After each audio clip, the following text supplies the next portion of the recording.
মুখে ছোট ছোট দানা উঠছে, না পুজ আছে, না লাল ব্রণ, কিন্তু তারপরেও মনে হচ্ছে ত্বকে কোনো একটা সমস্যা তো আছেই। এই ছোট ছোট দানাগুলোকেই আমরা সাধারণভাবে বলি বাম্পস। বাম্পস হয় তখনই যখন মুখের পোরের ভেতরে তেল, ময়লা আর মৃত কোষ জমে পোর বন্ধ হয়ে যায়। ভুল স্কিন কেয়ার প্রোডাক্ট ব্যবহার করলেই এই সমস্যা সবচেয়ে বেশি হয়, বিশেষ করে ভারী ক্রিম বা তেলযুক্ত প্রোডাক্ট। সব বাম্পস একরকম না, কিছু হয় সাদা দানার মতো, কিছু হয় শক্ত ছোট দানা, আর কিছু বাম্পস গরমে ঘাম থেকেও উঠতে পারে।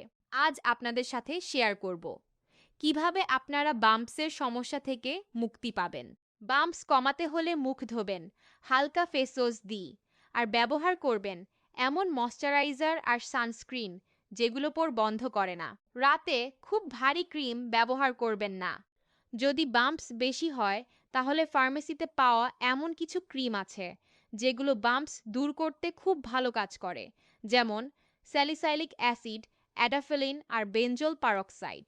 এই ক্রিমগুলো সব একসাথে ব্যবহার করবেন না, অল্প করে শুধু বাম্পস যেখানে সে জায়গায় ব্যবহার করবেন। আর এই ক্রিমগুলো দিনে ৯ রাতে ব্যবহার করাই সবচেয়ে ভালো। আর সপ্তাহে ২ দিন মুলতানি মাটি ব্যবহার করলে বাম্পসের সমস্যা থেকে চিরতরে মুক্তি পাওয়া সম্ভব। কারণ মুলতানি মাটি ত্বকের মৃত কোষ দূর করে, ত্বককে পরিষ্কার ও ফর্সা রাখে।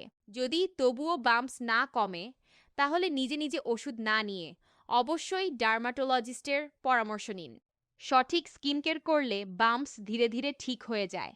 এমন আরও সহজ স্কিন কেয়ার টিপস পেতে ভিজিট করুন darmohora.com ওয়েবসাইট।